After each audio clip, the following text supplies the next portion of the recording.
Hello indie game fans, the side-scrolling beat-em-up is quite a classic genre that goes back to arcades, and after a slight dip in the number of them, they are slowly coming back, in large part due to the success of Streets of Rage 4 in my opinion, so here's a look at some of the best upcoming games in the genre. Let's begin with City of Rampage, one that is described by the developer as Streets of Rage meets Comics Zone, paying tribute to the classics but with a modern look.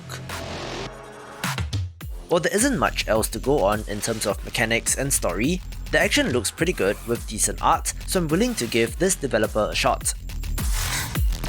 It is still slated for 2021 as of recording, but I'm guessing that it will get pushed to next year, so let's see when this releases. This day started like any other. You'll be judged for your sins. No. A true nightmare. Have you ever murdered someone? What? Answer the question. My life. Our lives. Garbage boys can only make garbage. What did you call us? Ah! Every day, Going somewhere, crack? we fight to survive. I've also talked about BROK the InvestiGator before, and commented that this is one of the reasons why I love indie games, since indie developers are crazy enough to mix genres that on the surface do not seem to go together, where this is one part point-and-click adventure game and one part beat-em-up. The hand-drawn art is pretty good and cartoony, reminding me of a Saturday morning cartoon, where I'm interested to see how the adventure game elements and main story plays out. There are RPG elements as well, where full voice acting in particular is impressive as well, so of course it gets a spot. What a time! But at the end of the road, You've saved me. You're my hero. there's hope. Raise your eyes to the sky.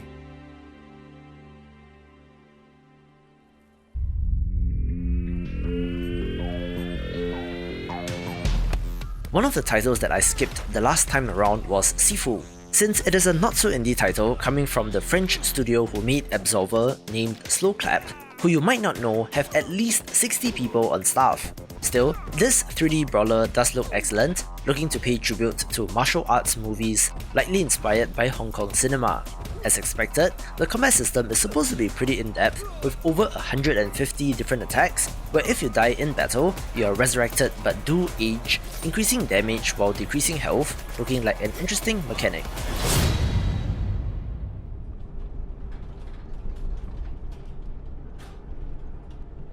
Matt, look, everyone hates high school.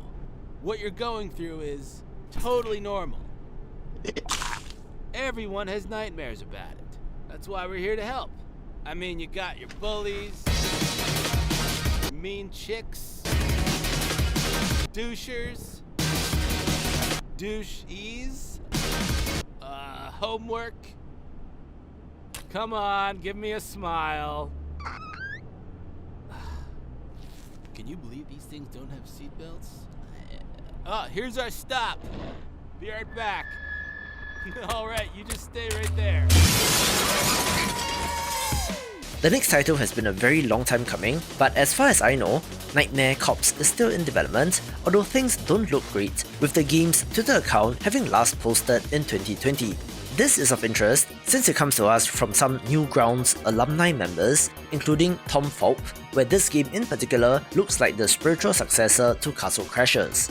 You play as a team of heroes, traversing the nightmares of a high school student and beating up whatever the source of distress is, where I think that it looks absolutely fantastic and am still keen on playing this.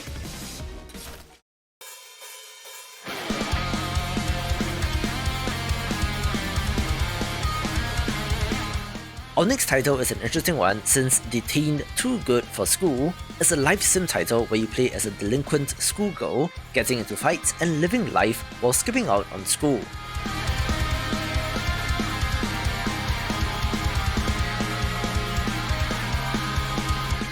As such, there's a little bit of an open world, free-form game structure, as it is up to you to live your life, whether it be going shopping, to the gym, club, or hanging out with friends, where of course you have the option to beat people up as well, being a little bit of a different type of beat-em-up game.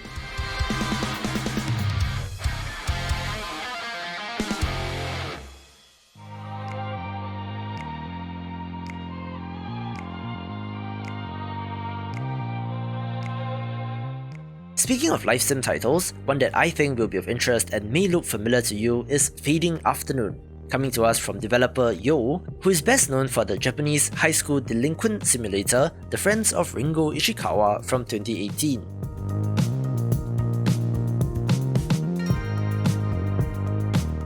This game does have a similar art style where I love the pixel art and has you playing as a middle-aged man who is part of the Yakuza recently released from prison.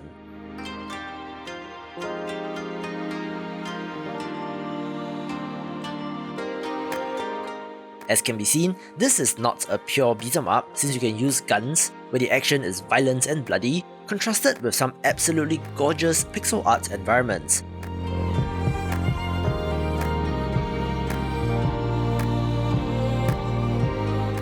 While this trailer shows you returning to a life of crime, there is an existential story to this as well, since our protagonist wonders what is the meaning of life after all these years in prison, and that he is getting old, where if you can go the non-violent route could be an interesting twist to the game.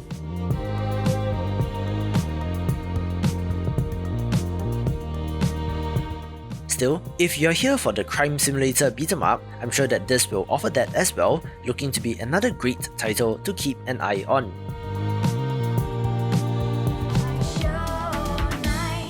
We did get a new trailer for River City Girls 2 during the most recent Nintendo World Indie presentation as well, following on from the original released in 2019, and is canonically part of the River City Ransom franchise. While it looks very similar in terms of art style, there are new playable characters, enemies, locations and more, with a degree of non-linearity in the storytelling as well, making this a no-brainer pick.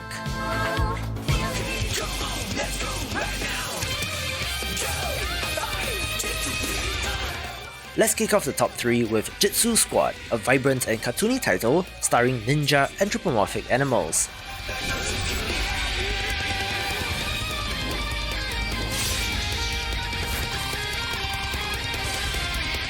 The designs of the characters and enemies, as well as the very flamboyant special attacks, are what drew me to this game, looking like a cannot miss all-action title.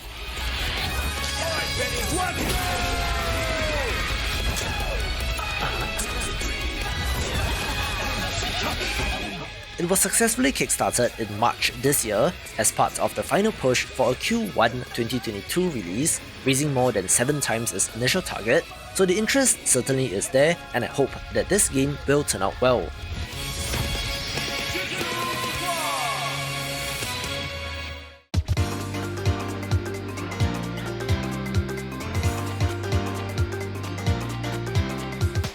When Teenage Mutant Ninja Turtles Shredder's Revenge was announced, I was immediately transported back to my childhood since I loved watching the cartoon series back in the day, and while I never had any affinity for Turtles in Time, this game looks like a dream come true. If you know me, of course the pixel art is one of the main draws, but the beat-em-up action looks fantastic as well, with a number of combo attacks and moves.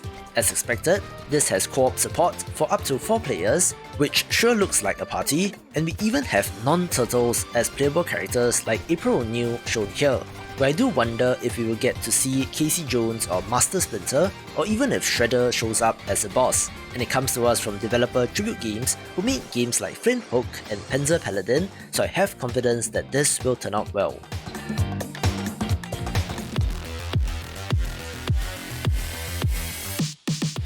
Midnight Fight Express looks like one of the most impressive 3D beat-em-up titles in development, where the developer explains the premise rather simply: fight your way across the city in a brutal romp.